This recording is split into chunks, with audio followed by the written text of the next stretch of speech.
Jadi semua ada itu yang dua hal itu yang berat, ilmu dan harta.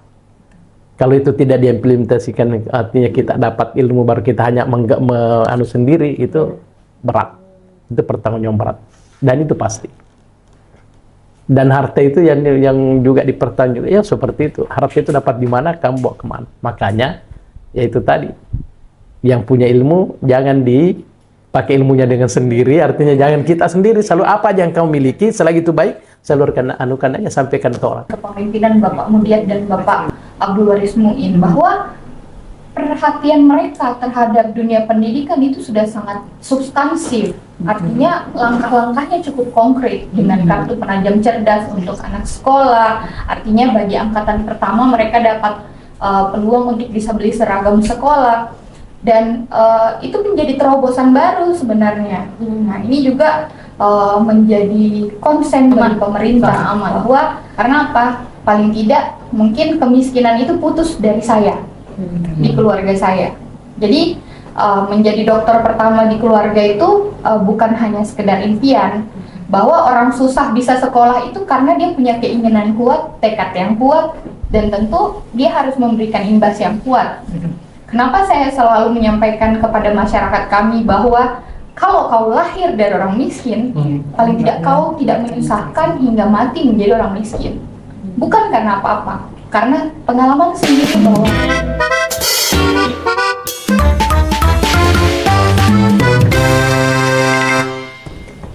halo, Assalamualaikum warahmatullahi wabarakatuh. Selamat siang. Nah, kali ini dari tim PIK, kalau kita bilang nih PIK, apa sih PIK? PIK itu sebenarnya kepanjangan dari Promosi Informasi Kaltim. Jadi kami itu dari Subdit Promosi dan Informasi dari Badan Penghubung Provinsi Kalimantan Timur. Kali ini kita maulah bersosial media juga ya Bu ya. Istilahnya kalau kekinian sekarang ini kayaknya kalau nggak bermedia sosial, terus kita nggak upload di media sosial, berarti orang nggak tahu nih kita ngerjain apa nih gitu. Nah, kali ini kita kedatangan tamu yang luar biasa. Di podcast pertama kita langsung kedatangan tamu yang bener-bener spesial tentunya. Nah, kalau kita ngelihat dari Kalimantan Timur, kita punya 10 kabupaten kota tentunya. Nah, kita memilih salah satu kabupaten yang saat ini lagi terkenal sekali tentunya. Nah, di kabupaten ini di mana terdapat ibu kota negara, yaitu Kabupaten Penajam Pasir Utara. Nah, di Kabupaten Penajam Pasir Utara mungkin kita sesuaikan dengan tema podcast kali ini. Tema yang kita akan angkat di PIK kali ini adalah membangun Penajam Pasir Utara yang sehat, cerdas, berdaya, pokoknya menuju gerbang Ibu Kota Nusantara. Berarti ada hubungannya sama Ibu Kota Nusantara. Mungkin Bu Lili bisa perkenalkan narasumber kita pada hari ini. Oke, kita sambut narasumber kita, Bapak Wakil Bupati Penajam Pasir Utara. Garis ini ya Pak ya, dan beserta Ibu ya. Beserta Ibu Dr. Indrayani. Beliau ini sepertinya sangat aktif di bidang pendidikan ya, ngobrol Ibu ya gitu. Jadi sebenarnya kita banyak nih Pak pertanyaan-pertanyaan yang kita ingin tahu nih tentang Penajam Pasir Utara, apalagi kami yang jauh ya di Jakarta ini. Jadi yang datang pun ke Anjuran Kalimantan Timur itu pasti pertanyaan yang banyak ditanya sama yang berkunjung itu tentang Ibu Kota Negara atau Ibu Kota Nusantara. Tentunya sebenarnya kita juga memberikan penjelasan yang mungkin cukup sedikit lah yang kami ketahui ya sambil kita berpusing tentunya. Nah, izin kita mulai pertanyaan mungkin ya Pak ya. Boleh ya Pak? Pak mau nanya nih Pak, sebenarnya apa misi terbesar Bapak untuk Penajam Pasir Utara selama 5 tahun ke depan nih Pak? Terima kasih atas pertanyaan Ibu terkait dengan visi besar yang ada di Kabupaten Penajam Pasir Utara. Jadi begini, dengan adanya ibu kota, kami melihat khususnya masyarakat yang ada di Kabupaten Penajam Pasir Utara, karena kita melihat Kabupaten Penajam Pasir Utara itu kabupaten yang kalau tidak salah yang ke-9 pemekaran, hasil pemekaran dari Kabupaten Pasir dan Balikpapan. Kami melihat potensi yang terbesar untuk memajukan satu daerah itu dengan adanya ibu kota Nusantara, yaitu salah satunya mungkin dari sumber daya manusianya. Karena bagaimanapun juga yang namanya adanya ibu kota kabupaten ibu kota Nusantara, yang kami melihat di Kecamatan Sepaku itu yang ditempati ibu kota Nusantara sekarang itu bukan terbelakang dari segi pendidikan, tapi dari sumber daya manusianya. Artinya begini, dengan adanya IKN yang ada di ibu kota sekarang itu kan paling tidak dari satu manusianya sendiri, masyarakatnya yang harus mengikuti perkembangan yang ada agar tidak terbelakang. Mungkin dari segi yaitu tadi sumber dayanya, mungkin pendidikan yang anak-anak yang sekarang ini dia melihat hanya di di media. Tapi dengan adanya IKN dia harus berkembang, harus dia keluar dari zona yang sekarang ini. Karena kita tahu yang namanya Kecamatan Sepaku, latar belakang pendidikannya juga di situ ya terutama dari mungkin pengalaman yang kurang. Artinya dia harus keluar, bagaimana persaingan yang ada sekarang itu dia harus ikuti, terutama ya perkembangan yang ada di ibu kota Nusantara.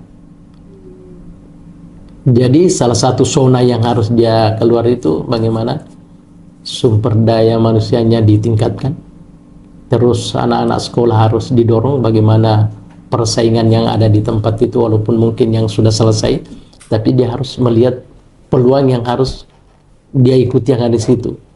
Mungkin dari segi UMKM-nya, terus karena dia pendatang, orang-orang eksodus datang ke situ, mungkin salah satunya itu persaingan. Ya karena adanya ikan begitu ramai, UMKM-nya harus ditingkatkan. Kedua, skill, karena tenaga kerja yang begitu banyak yang datang, jadi dia harus tidak boleh jadi penonton. Artinya keterbelakangan dia dari segi ilmu di dalam tenaga kerjaan itu harus dia tingkatkan. Kalau mungkin dia berfokus di daerahnya sendiri, dia harus belajar bagaimana ilmu yang dia dapatkan itu untuk membangun daerahnya sendiri. Artinya di dalam tenaga kerja itu sendiri dia harus tampil gitu. Karena ini kan diserang dengan tenaga kerja luar yang memiliki kapasitas yang itu membangun daerah itu dengan adanya IKN. Dan itu tidak mesti harus dia instan. Dia harus ada pengalaman. Dia harus punya sertifikasi. Dia harus belajar, ya contoh misalnya kementerian membuka peluang bagaimana putra daerah itu harus ikuti yang namanya pelatihan. Contoh kayak misalnya dia harus belajar bawa alat berat. Karena kalau tidak tersaingi di situ, dia tidak bisa dapat. Jadi pengangguran, artinya jadi pekerja yang notabene hanya ya mungkin mengaduk semen, ya kan? Karena tidak punya skill. Dan kami pemerintah selalu mendorong itu untuk selalu mengikuti yang namanya pelatihan. Itu yang tantangan yang berat untuk menghadapi adanya IKN. Betul. Kalau dilihat dari sumber daya manusia ya Pak, ya mungkin yang pasti perubahan IKN ini cukup signifikan ya tentunya. Mungkin kalau kita datang ke PPU mungkin adik kita kecil mungkin ini Pak pernah berkunjung loh Pak ke IKN. Wow, dia udah malah keliling KKN gratis, bahkan dia udah melihat cewek Kalimantan kayaknya juga. Untung dia sudah menikah nih Pak. Jadi memang peluang-peluang itu memang harus kita ciptakan ya tentunya ya Bu ya. Jadi kalau nggak mau mulai dari sekarang ya kita pasti akan tertinggal nih gitu. Dan memang tidak bisa instan seperti yang Bapak utarakan tadi. Kalau kita mau berharap 1-2 bulan ke depan mungkin memang perlu proses tentunya, dan mungkin perlu proses bertahun-tahun, dan mungkin yang pendatang pun bisa membagi ilmunya tentunya kan. Dari ilmunya mungkin mereka kembali ke wilayahnya dan si penduduk lokal ini bisa lah mengembangkan lagi gitu ya. Terus gini Pak, bagaimana memastikan pembangunan itu tidak hanya dinikmati di kawasan seputar IKN aja nih Pak. Kan sebenarnya kan di PPU itu kan bukan hanya cuma satu di IKN aja gitu kan. Bagaimana perluasan pembangunan itu di luar dari kawasan IKN tentunya, bagaimana Pak? Ini yang pertanyaan yang selalu dari awal IKN sampai kami dilantik sebelumnya itu yang jadi permasalahan, dan hari ini saya menyuarakan itu.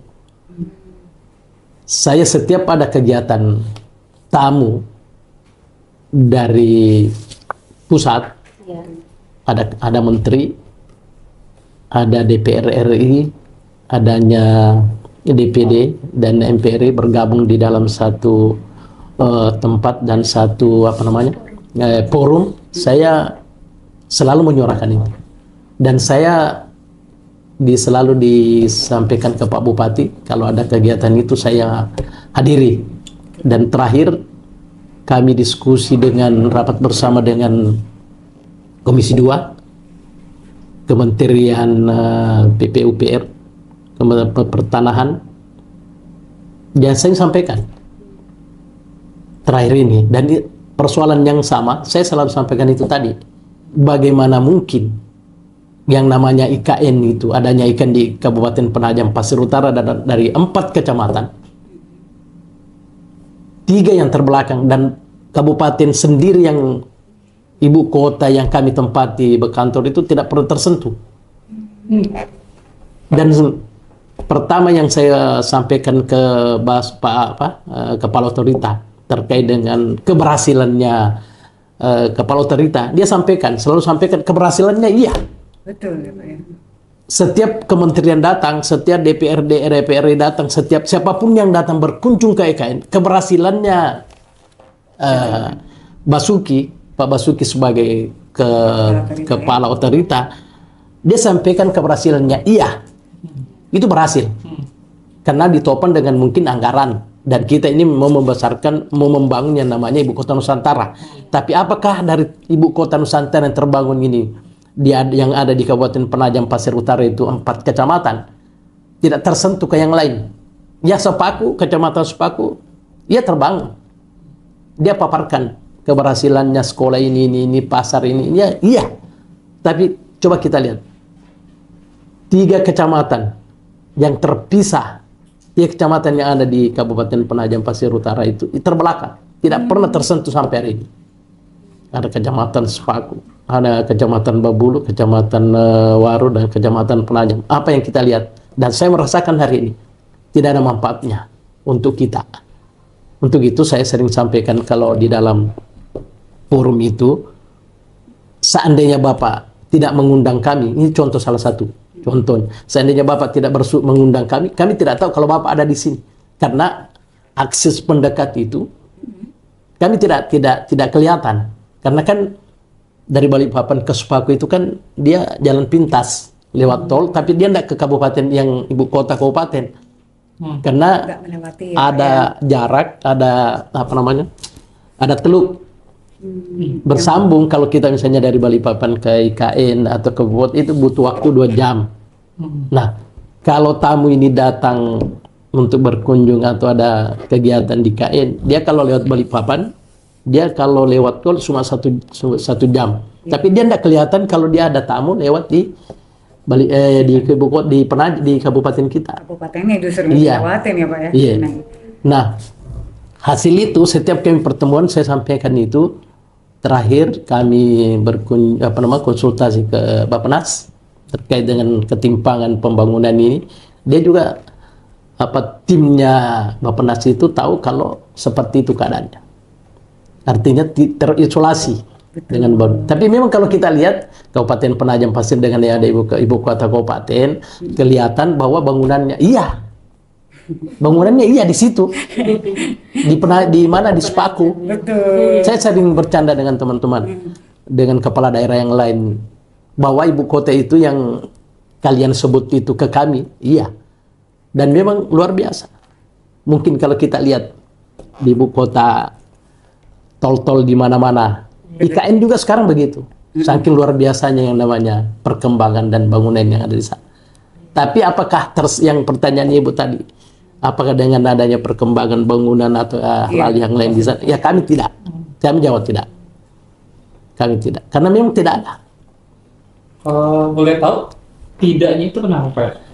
Ya, salah satu mungkin yang tidaknya tersentuh di situ mungkin bukan kesalahan dari pemerintah sendiri atau yang membidangi OPD itu, bahwa dia tidak membuat rencana kerja yang harus ditawarkan ke otorita.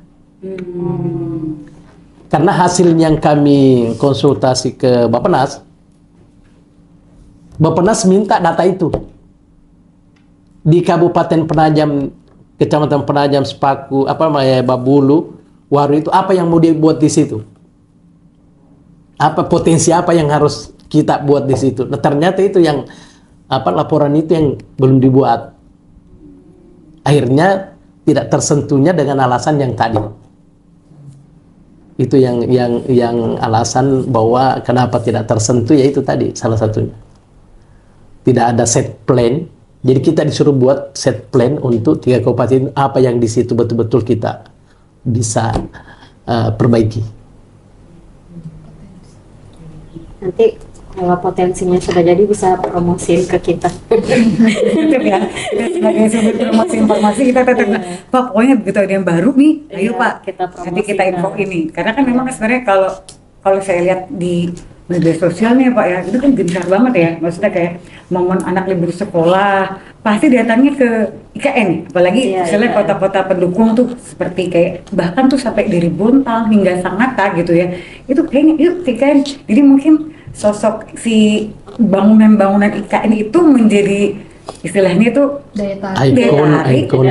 terus Ya, jadi ikon perwakilan untuk dari kabupaten yang ada lain, di sana. Padahal sebenarnya itu hanya di situ aja. Situ aja. 3 kabupaten yang lain malah nggak tersentuh ya Pak ya. Gitu. Sekarang juga ada sekolah di IKN itu. Nusantara. Iya, sekolah Nusantara. Ini sudah ada. muridnya masuk itu sekitar 400 lebih. Itu Dan sudah mulai banyak Pak dari PPU. dia seluruh Indonesia perekrutannya. Dan ini sudah mulai belajar. Dan itu bagus. Ya mudah-mudahan putra-putra Iya. daerah yang di sana tuh juga maksudnya lebih banyak yang bisa datang ke sana Pak, karena kan dia bisa bersosialisasi, dapat informasi juga dari teman-teman daerah lain kan ya, apalagi kalau untuk seluruh Indonesia bisa dapat referensi untuk mengembangkan daerahnya setelah mereka selesai sekolah nantinya gitu ya. Dan kami juga tambahkan, dan ternyata memang yang namanya otorita kan berdiri sendiri. Artinya memang support untuk membangun ibu kota itu memang dia punya lembaga sendiri.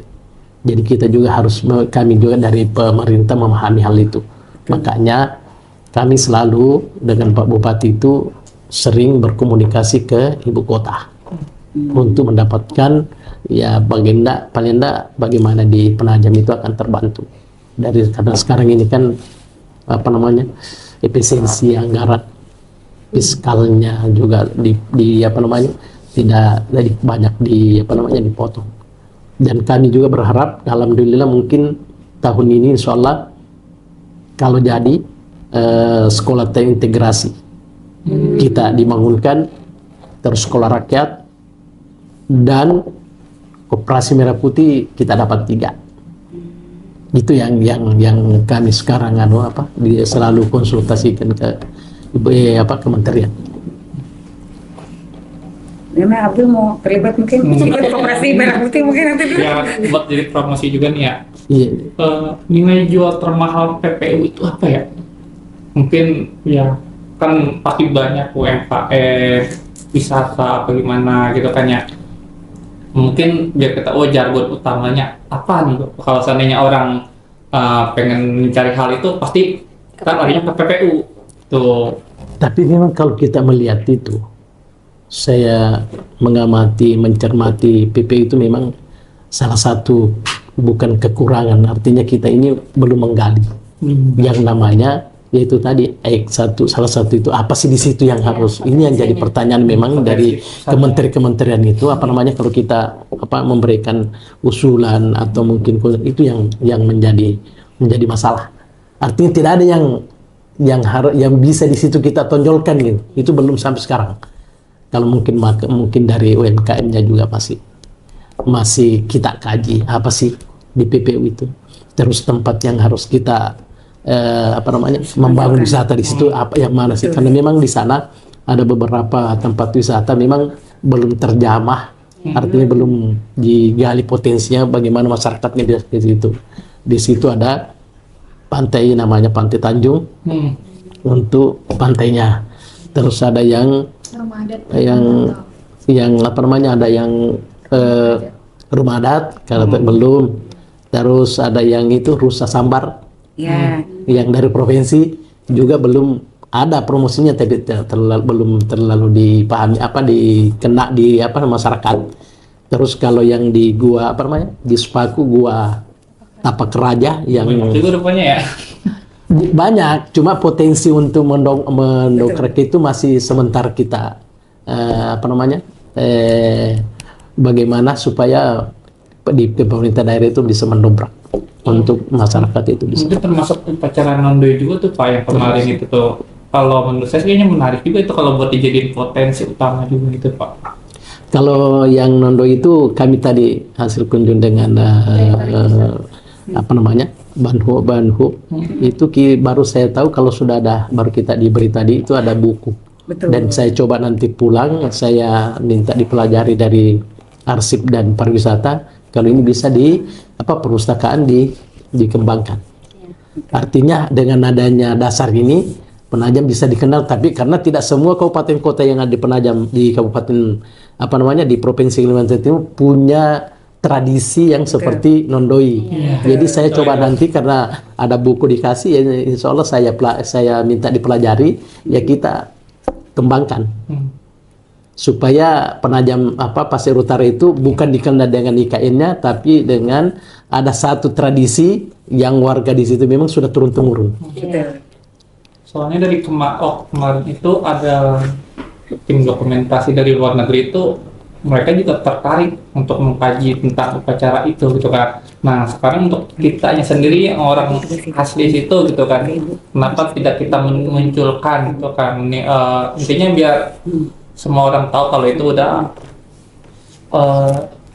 potensi utama juga gitu, potensi yang bikin mancanegara tertarik, mungkin biar potensi wisata internasionalnya juga bisa berkembang.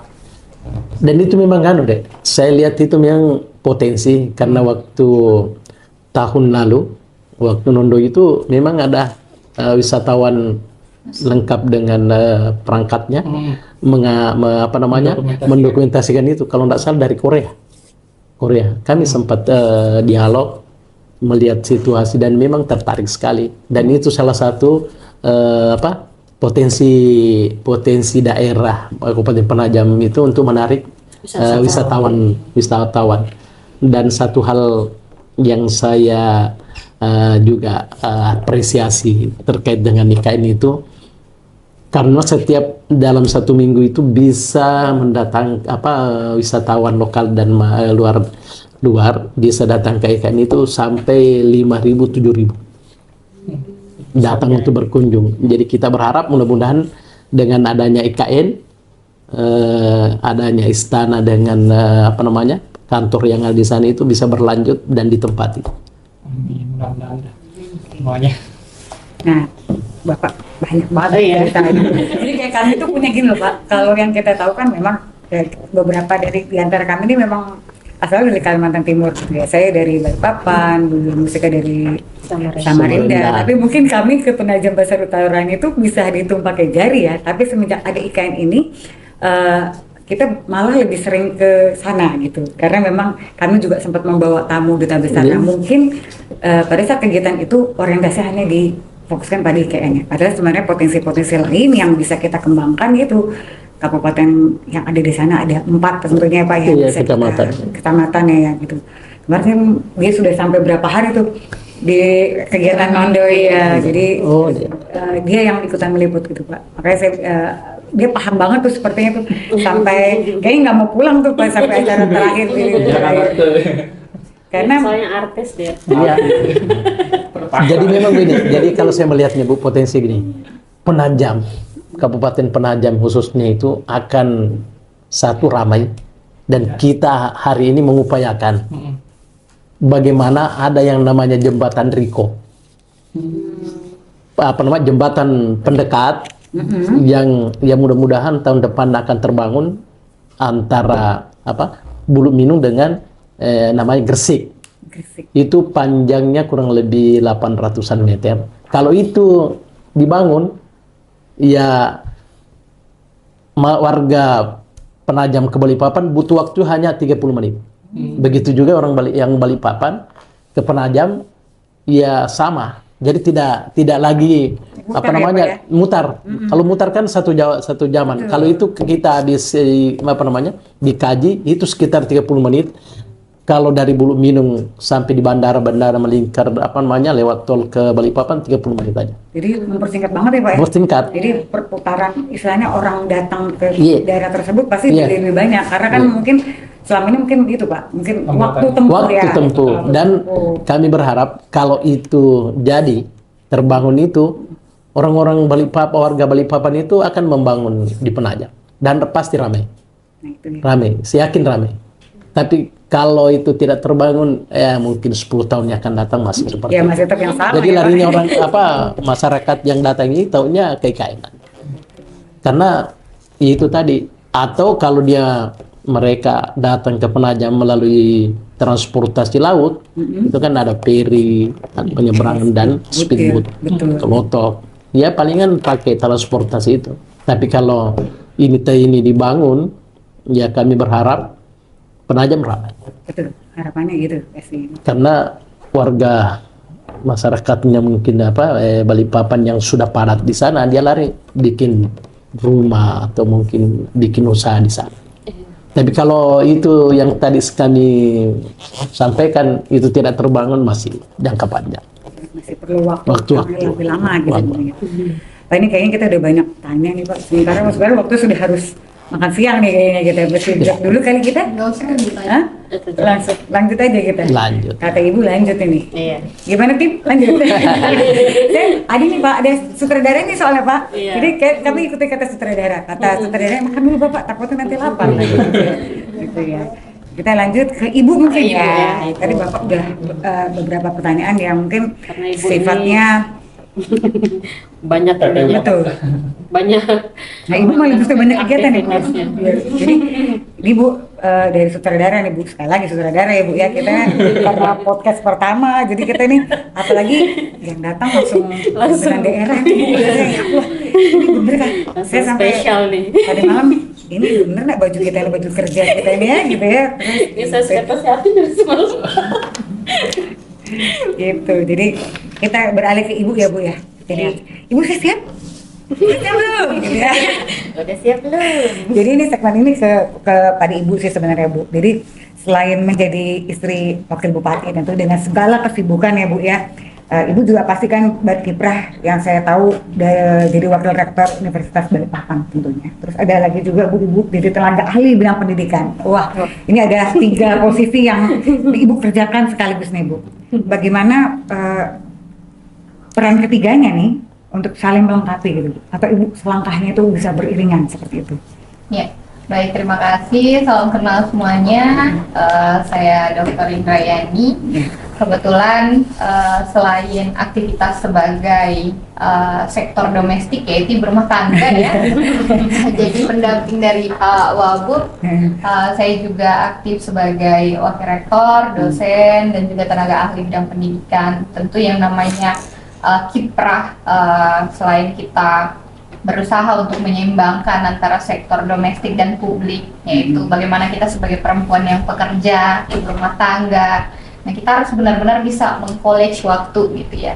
Jadi bisa nggak sih berjalan beriringan? Alhamdulillah saya sampai hari ini gitu ya, antara pekerjaan, lalu bagaimana saya berkiprah sebagai seorang istri, dan juga berusaha untuk menjadi seorang figur gitu ya, pendidik. Tentu ini harus bisa kita jaga, benar-benar kita berusaha untuk berjalan ke semuanya gitu, karena tentu yang namanya kewajiban sebagai istri itu 24 jam deh kayaknya. Tapi untuk kita sebagai seorang pekerja, kita punya tanggung jawab moral yang harus dilakukan gitu ya bagi kita, dan juga bagaimana kinerja kita tetap dijaga. Ini juga penting, sehingga menyeimbangkan aja sih. Tapi yang terpenting bagi saya itu adalah supporting dari seorang suami, karena istri mau bagaimanapun dia berkarir di luar, kalau suami tidak memiliki support, saya rasa tidak bisa seimbang dan akan kacau gitu rumah tangga kalau dia tidak bisa seimbang antara karirnya dengan kiprahnya sebagai istri. Untungnya suami saya ini paling sabar dia. Istrinya kadang lambat pulang, saya tuh bapak itu selalu di rumah lebih awal daripada saya. Karena kan saya harus nyebrang naik speed Iya, Ibu dari papan ya Bu ya kan ya. Tapi beliau tuh yang kayak ya udah aktivitas istri, dan pilihannya juga untuk punya istri yang bekerja gitu. Ya pasti saling menguatkan dan saling support ya. Bapak juga didampingi tentunya, Ibu juga diberikan ya keluasan lah ya Bu ya gitu ya. Ya soalnya ini Bu, dia juga istrinya mau kerja tapi dia nggak boleh itu kayaknya. Nggak Bu. boleh, saya mau Tuh. biasa aja. Berarti harus banyak belajar sabar dari Bapak ya Pak ya. Kalau enggak Saya sebetulnya juga bukan melarang, tapi karena sudah kodratnya, sudah dia punya ilmu, ya silakan. betul. Kami artinya mau melarang untuk hal yang ini, kasihan nanti, karena ada pertanyaan berat nanti di akhirat itu. Ini di dunia ada 3 pertanyaan itu yang ngaruh ilmu yang kau dapat. Kamu bawa apa, salurkan apa ya kemana, aplikasikan kemana. Kedua, harta yang kamu dapatkan kamu bawa kemana. Dan yang ketiga apa? Yang ketiga itu apa namanya? Jadi semua ada itu yang 2 hal itu yang berat, ilmu dan harta. Kalau itu tidak diimplementasikan, artinya kita dapat ilmu baru kita hanya sendiri, itu berat. Itu pertanggungjawaban berat, dan itu pasti. Dan harta itu yang juga dipertanggungjawabkan, ya seperti itu. Harta itu dapat di mana, kamu bawa kemana. Makanya, yaitu tadi, yang punya ilmu jangan dipakai ilmunya dengan sendiri, artinya jangan kita sendiri. Selalu apa aja yang kamu miliki, selagi itu baik, salurkan, anukan aja, sampaikan ke orang. Betul ya, itu udah pasti. Terus ya harta itu paling tidak ya rajin bersedekah. Dan kita semua itu pasti ada cobaannya. Jangan rumah tangga. Tidak ada yang namanya rumah tangga tidak ada cobaannya. Siapapun itu. Betul. Nanti lapor ke saya kalau ada yang adem-adem aja keluarga. Tinggal lapor nih. Nah, ini balik lagi ke Ibu ya Bu ya. Jadi kan tadi Bapak bilangnya ilmu yang bermanfaat tentunya Bu. Ya, apalagi Ibu sekarang di sektor pendidikan Ibu ya. Ibu mengalami sekali banget ya, maksudnya kayak apa sih Bu yang menjadi tantangan terbesar di dunia pendidikan khususnya di daerah PPU nih Bu? Ya. Tentu saja saat ini tantangan kami adalah berkaitan dengan kurangnya guru. Jadi kita di PPU ini kekurangan guru. Sekarang itu sudah hampir kekurangan sekitar 90-an guru. Artinya tentu ya secara kinerja ketika guru kurang, apalagi kalau di SD ya Pak, kan dia guru kelas. Iya. Nah, ini akan mempengaruhi bagaimana proses pembelajaran, pentransferan ilmu ke siswa-siswa yang ada di sekolah tersebut. Nah, ini menjadi PR penting juga bagi pemerintah daerah. Makanya saat ini kita sedang memikirkan formula apa. Karena yang pertama, kalau kita menambah guru, dari misalkan kita rekrutmen PNS baru ataupun P3K baru, tentu kita bicara tentang belanja modal nantinya. Betul. Nah, ini dibayarnya pakai apa? Lalu kalau kita bicara tentang kondisinya, ya sekarang PR-nya adalah bagaimana membagi dulu guru yang ada. Oh, mungkin ada guru yang di sekolah tertentu nih agak lebih, ternyata rumahnya lebih dekat zonasinya. Ya udah, kalau bisa itu dipindahkan dulu di sekolah yang memang sangat membutuhkan guru.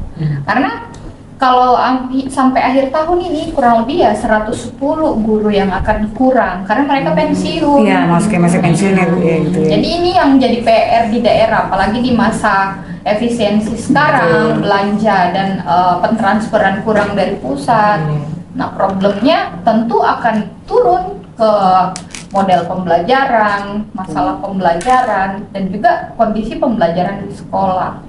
Nah, ini yang jadi problematik bagi daerah, terutama daerah yang agak ragu untuk mengambil langkah rekrutmen, kan Iya. kita harus koordinasi ke Menpan RB dan Betul. sebagainya. Tahapannya panjang. Panjang, pasti. Walaupun pada dasarnya untuk pelayanan dasar baik kesehatan maupun pendidikan tentu ada afirmasi tersendiri kan ketika memang ini bicara tentang urgensi. Betul. Tetapi kita yakini bersama bahwa akan menjadi kembali beban bagi daerah untuk membayarkan belanjanya gitu. Kalau misalkan kita melakukan rekrutmen baru seperti itu untuk kondisi keuangan saat ini, ini ya. gitu ya. Ya, mungkin harapannya dengan ada podcast ini mungkin nanti ada sedikit perubahan. Kita mungkin nggak berharap banyak ya Bu, cuman kan harapan kita sekecil apapun yang kita bisa kontribusikan atau kita berikan mungkin bisa ada perubahan ya sedikit Bu. Nah, satu lagi boleh ya Bu ya? Kayaknya semakin menarik nih kita gitu ya. Jadi kayaknya sudah blend into nih saya. Jadi pemberi pertanyaan gitu ya. Nah, kalau ini Bu, bagaimana mempersiapkan generasi muda PPU agar bisa mampu tadi Bapak sebut ya bersaing dengan yang datang IKN ini terus kemudian tanpa meninggalkan nilai-nilai budaya terus dengan SDM yang lebih meningkat gitu. Ya, jadi yang terpenting adalah program dari Bapak Bupati dan Wakil Bupati itu ada namanya PPU Cerdas. Jadi PPU Cerdas itu bukan hanya slogan sebenarnya. Jadi bagaimana dengan keberadaan dari kepemimpinan Bapak Mudiat dan Bapak Abdul Waris Muin ini diharapkan bahwa mereka memberikan jembatan bagi SDM PPU agar peningkatan terhadap Human Development Index-nya. Yang seperti kita ketahui bersama bahwa Human Development Index kami juga memang cukup tertinggal dibandingkan kabupaten kota lain. Tapi ini menjadi sebuah tantangan baru bahwa untuk meningkatkan SDM terutama PPU Cerdas itu adalah pemerintah sudah berupaya. Ada yang namanya kartu penajam cerdas ya. Jadi kartu penajam cerdas itu memberikan kartu yang mana isinya saldonya itu digunakan untuk membeli seragam sekolah. Nah, paling tidak sebenarnya ini memberikan subsidi tersendiri untuk orang tua agar tidak ada lagi bahasa bahwa anak tidak sekolah karena tidak punya seragam sekolah atau anak ini terputus sekolahnya karena dia tidak punya kemampuan biaya. Nah, ini sudah dibantu oleh program dari Pak Bupati yaitu kartu penajam cerdas. Tetapi dengan PPU Cerdas ini sebenarnya paling tidak anak-anak itu tidak lagi putus hanya di pendidikan 12 tahun saja, tetapi mereka sudah bagaimana didorong untuk melanjutkan ke pendidikan tinggi. Banyak sekali perguruan tinggi yang bekerja sama dengan PPU, terutama ada juga Universitas Balikpapan. Jadi pemerintah itu memberikan beasiswa, jadi beasiswa Pemkab itu untuk mahasiswa yang berkuliah di Universitas Balikpapan misalkan contohnya. Jadi kemarin itu ya anak-anak yang dikuliahkan mereka dibantu, bukan hanya biaya pendidikan tetapi biaya praktikum dan sebagainya juga dibantu. Nah, ini yang juga cukup menarik gitu ya di kepemimpinan Bapak Mudiat dan Bapak Abdul Waris Muin bahwa perhatian mereka terhadap dunia pendidikan itu sudah sangat substansif. Artinya langkah-langkahnya cukup konkret dengan kartu penajam cerdas untuk anak sekolah. Artinya bagi angkatan pertama mereka dapat peluang untuk bisa beli seragam sekolah. Dan itu menjadi terobosan baru sebenarnya. Nah, ini juga menjadi konsen bagi pemerintah bahwa sustainnya nanti seperti apa. Nah, karena kita juga meyakini ya bahwa terlalu banyak beasiswa juga membuat anak-anak terlalu di comfort zone. Jadi saya itu salah satu orang yang kadang berpikir bahwa beasiswa full funded tidak semua mendorong orang untuk menjadi cerdas. Ada juga beasiswa yang akan mendorong orang dengan kemalasan. Kenapa? Dengan dia hanya diberikan beasiswa, dia tidak lagi berpikir bahwa saya kayaknya kuliahnya kan easy peasy lemon squishy ya. Artinya mereka nggak harus fight, nggak harus survive, nggak harus apa. Udah dibayarin nih istilahnya gitu. Udah diberikan kenyamanan gitu. Nah, jadi ini PR banget sebenarnya karena kalau terlalu banyak yang namanya kayak pemberian beasiswa, pemberian bantuan, ini juga mengundang kemalasan. Nah, itu saya meyakini betul dengan melihat gitu ya nggak usah jauh, saya itu kadang mengevaluasinya cukup dari mahasiswa-mahasiswanya saya. Oh, ini kemajuan akademiknya berkurang. Kenapa? Kadang malas kuliah dan sebagainya. Mungkin pikirannya, loh, saya sudah dapat beasiswa, jadi ya sudah kuliahnya ya kuliah sekedar kuliah saja, ilmunya tidak dapat, impactnya apalagi. Betul. Mungkin istilahnya kudu tepat sasaran kali ya. Soalnya kan kalau seandainya tidak ada beasiswa, warga-warga yang kurang mampu untuk melanjutkan pendidikan jadi terhambat. Ya. Sedangkan kalau seandainya mereka yang mampu diberikan beasiswa, mereka jadi terlena. Ya. Mungkin solusinya tepat sasaran. Tapi saya pengen tahu juga nih, apakah emang minat pendidikan masyarakat PPU sendiri itu bagaimana gitu Bu? Ya. Sampai keluar beasiswa ini, program-program ini gitu. Sampai targetnya itu seperti apa gitu. Oke. Kalau angka putus sekolah di PPU itu cukup tinggi, ada sekitar 700 tahun ini. Jadi sumbangsi putus sekolah itu bukan karena mereka tidak mau sekolah, tetapi karena mereka sekolah di tahfiz Quran. Dia tidak terdata. Nah, ini juga PR. Jadi mereka kita masukkan di sekolah non formal solusinya.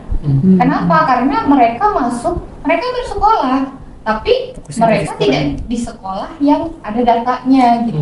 Sehingga ya angka putus sekolah yang 700 itu salah satu indikatornya adalah mereka masuk di sekolah non formal yang tidak terdata.